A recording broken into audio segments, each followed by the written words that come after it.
pourrait dire. Amen. Voilà. Et tout le monde, il a dit, tout le monde a accès à cela. Tout le monde a accès à cela. Alléluia. Et donc, il est dépossédé donc de l'autorité qui réside dans le nom de Jésus-Christ. Donc, quand il utilise le nom de Jésus pour chasser les démons, aucun démon ne bouge à cause de sa désobéissance et à cause de son manque de sainteté et de consécration. Il ne pourra même pas chasser même un démon de la vie de quelqu'un. Or, avant, il le faisait, mais il ne peut plus. Il est donc malade. Alléluia. Il y a plusieurs éléments qui sont manifestes dans sa vie. Mais ce qu'on voit de manière générale, c'est qu'il a perdu son premier amour, son premier zèle, son premier dévouement dans les choses, dans les activités ecclésiastiques. Ce dernier-là. C'est-à-dire comme quelqu'un qui a le palu, qui n'a plus l'appétit, il a perdu l'appétit, il grelotte, il vomit, c'est comme ça qu'il deviendra. Il a perdu son premier amour. C'est pourquoi Dieu dit dans l'Apocalypse, retourne à ton premier amour. Alléluia. Retourne à ton premier amour. Amen. Donc, il est bien à noter que les membres de son assemblée chrétienne vivons aussi la même chose, excepté quelques-uns qui parlent les dynamismes. Quelques-uns, c'est-à-dire tous ces membres de cette assemblée ont vu la même chose, cette même mort spirituelle. Mais à l'excepter quelques-uns qui parlaient dynamisme et les secrets. On se cachait pour aller derrière des hommes de Dieu. Certains hommes de Dieu. Il va les entretenir en secret. Parce qu'ils voient cela. Et ça ne change pas de l'assemblée. Donc ils iront voir certains hommes de Dieu. Ils prieront pour eux dans le secret. Et ils vont être épargnés de cette mort spirituelle. Et souvent ces fidèles-là alertent souvent le peuple. Alertent souvent aussi le leader, mais ils ne prennent pas garde à cela. C'est comme ça. Voilà pourquoi vous voyez certains fidèles se cachent et puis ils ont toujours un nom de Dieu à côté. Mais ce n'est pas bon. Tout cela vient de la faute du leader lui-même. Il n'exerce pas pleinement son autorité et son leadership comme il se doit. Amen. Amen. Alléluia. En fait, ces signes sont les résultats de la désobéissance et surtout sont aussi appelés la mort spirituelle. Amen. Un leader malade, en réalité, il est mort spirituellement. Et l'église est morte spirituellement. L'église manque de réveil spirituel. Alléluia. Voici en quelques points, il y a plusieurs éléments, il y a plusieurs symptômes qui définissent le leader qui est malade. Alléluia. Il y a plusieurs symptômes qu'on peut vraiment détecter dans la vie d'un leader qui est malade. Gloire à Jésus-Christ.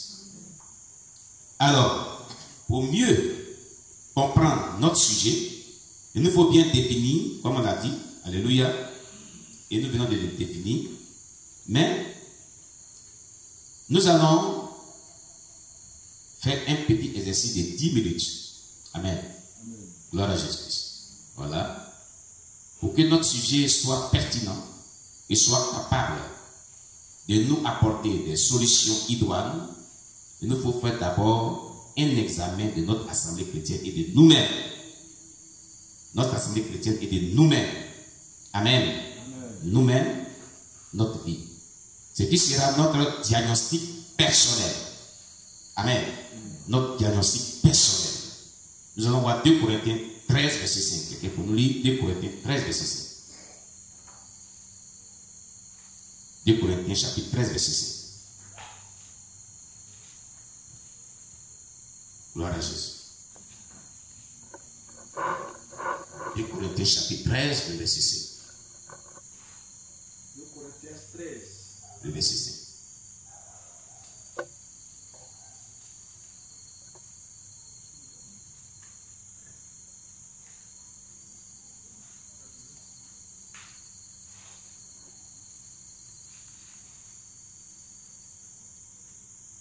Amen. 2 Corinthiens 13, hein? Oui, verset 5. 2 Corinthiens chapitre 13, verset 5.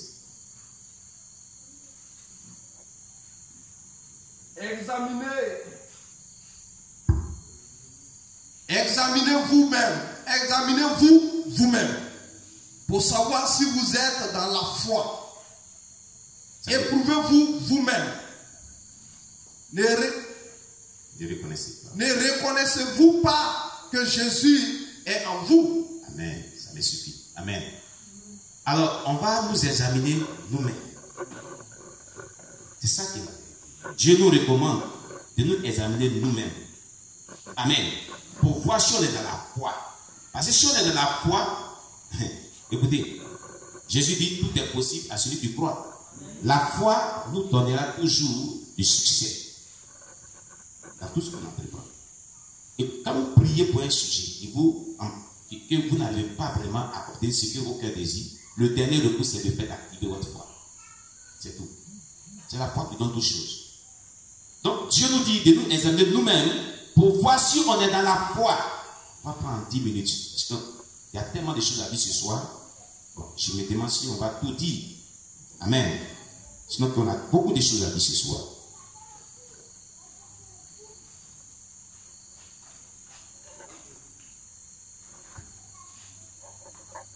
Excusez-moi.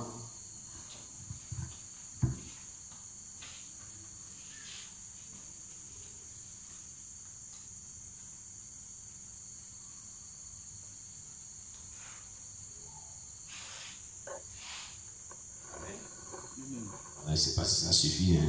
Je n'ai fait et distribuer à tout le monde. Amen. Bon, on a mis le nom de notre assemblée parce qu'on avait fait dans le passé ce même examen aussi. Amen. On avait adapté à notre assemblée. Il est dans le livre de discipolat. Dans notre manière de discipolat. C'est une partie. Ah oui, c'est pas grave. Si les personnes sont illettrées, c'est pas un problème. Amen. Alléluia. Ils ne peuvent pas vraiment suivre ce exercice. On va les expliquer. Amen. Gloire à Jésus. Voilà. Gloire à Jésus. Donc, il est dit on a tout le monde a reçu, ceux qui doivent recevoir. Amen. Il a dit connaître son assemblée. Connaître son assemblée. Voilà. Et on dit les priorités de l'église. Nous avons 6 priorités de l'église. Amen. Pour que l'église vraiment, il y en a de plusieurs, hein, mais ces 6 priorités-là sont inévitables pour que l'église ait du succès en temps normal. S'il reste, il faut déposer là. Amen. Il y a 6 priorités. Première priorité, c'est l'intercession. Une église doit avoir à sa base un groupe d'intercession. Le premier groupe d'intercession, c'est le pasteur et son épouse. Jésus dit, si Dieu d'entre vous s'accorde sur terre, demande une chose quelconque à mon Père qui est dans les cieux, il leur sera accordé par mon Père qui est dans les cieux. Donc, le pasteur et son épouse, s'ils n'ont pas une vie d'intercession d'abord, l'intercession commence par eux d'abord. Le couple pastoral doit être un couple qui intercède beaucoup. Pour l'œuvre, pour la vision, laquelle Dieu les appelle. Si dans le couple pastoral, le pasteur est prêt et il intercède que maman n'intercède pas à côté de lui, il y a un problème. Ou soit si c'est vice-versa, souvent, il y a un problème. L'église va prendre un coup. L'intercession commence par la tête. Et maintenant, l'église établit un groupe d'intercession. Amen. Voilà. Et le pasteur, au-delà de sa femme et lui, il a son moment personnel d'intercession aussi. Et moi, ça commence d'abord. Amen. Deuxième élément, parmi les 6 priorités, c'est l'évangélisation. Que nous avons ici. C'est notre chiffre. L'évangélisation. Une église qui n'évangélise pas, il n'y aura pas de nouvelles âmes qui seront ajoutées si l'effectif. Elle sera stagnante dans le dénombrement de son assemblée chrétienne. Or, Jésus dit, il y a de la joie dans le ciel lorsqu'un pécheur se répand de ses péchés. Donc, Jésus ne sera pas content de cette église qui n'évangélise pas. Parce qu'il n'y a pas des âmes qui s'ajoutent. C'est un problème. Vous comprenez? Troisième élément, la pratique de la délivrance dans l'église. Il va falloir que l'onction de délivrance se manifeste dans l'église. Sinon que les gens vont partir sur le prophète puissant qui est en bas là-bas. Il fait délivrance. Les gens aiment délivrance. Ils ont des problèmes spirituels. S'il n'y a pas de délivrance, c'est au Père, dans votre assemblée, ils vont chercher délivrance ailleurs. Ne vous plaignez pas. Amen. C'est inévitable.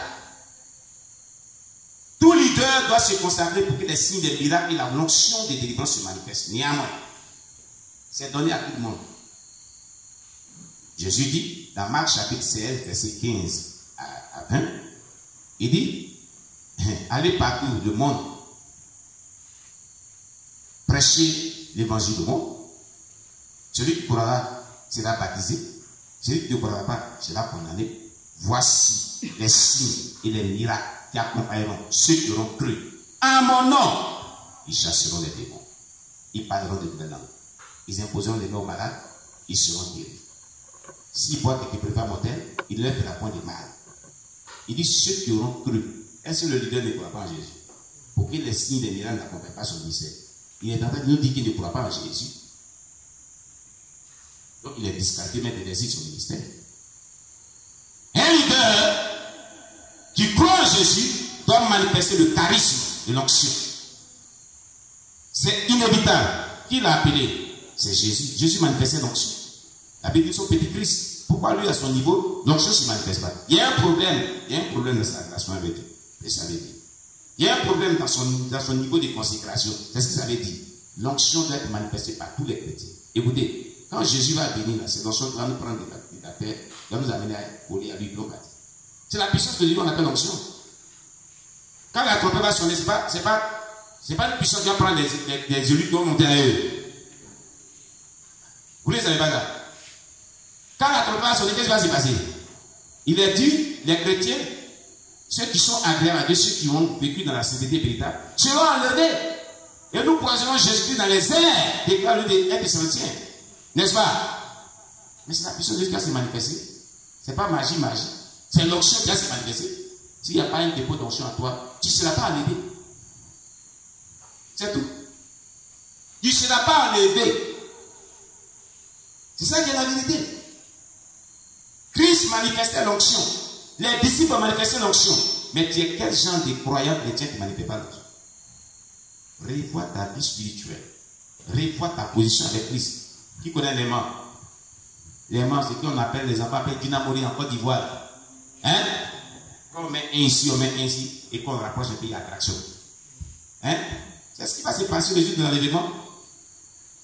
Le dépôt qui est en Christ là, si ce n'est pas en toi, là, quand il va venir là, c'est ceux-là qui seront dans pour les pas. Et puis il est venu. Et toi, tu vas rester. Il sera en haut, puis il apparaît en haut. Tous ceux qui ont l'onction, qui ont la sainteté, puis qui ont l'onction en eux, ils viennent. Et puis ils s'en vont. Toi, tu n'as pas l'onction, tu n'as pas la sainteté, tu n'as pas l'onction, tu restes. Maranatha! On acclame Jésus. Acclamez Jésus-Christ. Alléluia. Gloire à Jésus. Voilà. S'asseoir dans la paix du Seigneur. Donc, quatrième élément, c'est l'enseignement, la sainte doctrine. Amen. L'Église doit pratiquer l'enseignement véritable. Amen. Voilà. L'enseignement ne doit pas manquer, ce qu'on appelle le type public en semaine. Ça ne doit pas manquer dans l'Église. Amen. Cinquième élément, la louange.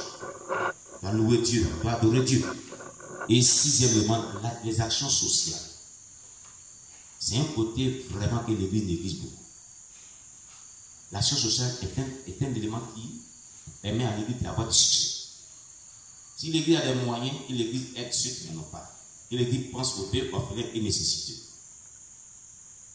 Et vous verrez que l'œuvre va avancer. Amen. Voilà. Quand les gens sont dans l'assemblée, ils ont des besoins. Vous avez vraiment l'essentiel pour pouvoir vraiment les soutenir. Faites-le.